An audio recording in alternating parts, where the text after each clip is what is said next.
এমন নায়িকাই তো আমরা মেগাস্টার শাকিব খানের পাশে চাই। দেখতে যেমন হবে দুধ আলতা, অভিনয়টা হবে দারুণ। পাশাপাশি নায়িকা তো আমরা এমনটাই চাই যে পর্দায় হাসি দিলে আমাদের দর্শকদের অন্তরে একটা নাড়া দিবে, আমাদের মনেও প্রেমের অনুভূতি সৃষ্টি হবে। পর্দার নায়িকার সাথে আমরা দর্শকরা মিশে যাব, দিন শেষে নায়িকা হয়ে যাবে আমাদের আপন। পর্দার নায়ক হয়ে আমরা অভিনয় করব সিনেমা হলে 3 ঘন্টা বসে। এই না হলে সিনেমা ভাই, এই না হলে সেটাকে পয়সা ওসুল সিনেমা বলা যায়। সাম্প্রতিক সময়ে শাকিব ভাইয়ের সাথে বেশ কিছু বিদেশি নায়িকা কাজ করেছেন বটে, তবে সেই সব নায়িকারা অভিনয় দিয়ে কেন জানি এখনো পর্যন্ত এক ইধিকা পাল ছাড়া আমাদের মনে আর কেউ ধোলা দিতে পারে নাই।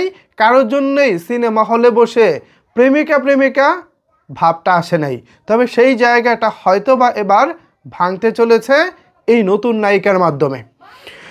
আমি কথা বলতেছি নাজনীন নাহার নিহাকে নিয়ে, যিনি একজন মডেল এবং নাট্য অভিনেত্রী। গেল 1 বছর ধরে মিডিয়া পাড়ায় নিয়মিত তিনি কাজ করে যাচ্ছেন। সেই জায়গা থেকে তার পরিচিতিটাও এখন বেশ ভালোই চলে বলা যায়।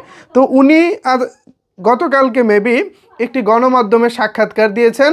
পাশাপাশি গত 1 সপ্তাহ ধরে যেই ফেসবুকে যেই চলচ্চিত্র বিষয়ক বিভিন্ন গ্রুপগুলো রয়েছে, সেই গ্রুপগুলোতেও কিন্তু নিয়মিত এনাকে নিয়ে আলোচনা হচ্ছে বা হয়। সেই আলোচনার বিষয়বস্তুটা হচ্ছে শাকিব খানের তাণ্ডব সিনেমায় নাকি এই নায়িকা বা এই নিহাকে নেওয়া হয়েছে। এখন বাস্তবতা আসলে কতটুকু, নিহা আসলে এ বিষয়ে কি বলতেছে, চলেন নিহার কাছ থেকে আমরা জেনে আসি। তারপর আমরা এ বিষয়ে আরেকটু বিশদ আলোচনা করব। নায়িকাটা দেখতে চমৎকার, কি দারুণ হাসি, থাম্বনেইলে দেখেছেন, আমার পিছনে দেখেছেন, চমৎকার হাসি। তো আসলে শাকিব খানের সঙ্গে অভিনয়ের ইচ্ছা আছে কিনা ওনাকে সাংবাদিকরা এই প্রশ্নটা করেছিলেন। এর জবাবে তিনি বলেছেন, কেন থাকবো না, উনি এত বড় অভিনেতা, ওনার সঙ্গে কাজ করতে পারলে ভালো লাগবো। তবে শাকিব খানের সঙ্গে অভিনয়ের বিষয়ে আমি তো আগে থেকেই কিছু বলতে পারি না, এটা সংশ্লিষ্ট পরিচালক ও প্রযোজক চূড়ান্ত করবেন। নাজনীন নাহার নিহা অভিনেত্রী। পাশাপাশি গুঞ্জন উঠেছে শাকিব খানের তাণ্ডব সিনেমায় নিহা থাকতে পারে, সেটা সময়ই বলে দেবে। তো বুঝতে পারতেছেন ভিউয়ার্স, এমন একজন চমৎকার সুইট একজন নায়িকাকে নিয়ে আলোচনা হোক, আমরা সেটা চাই।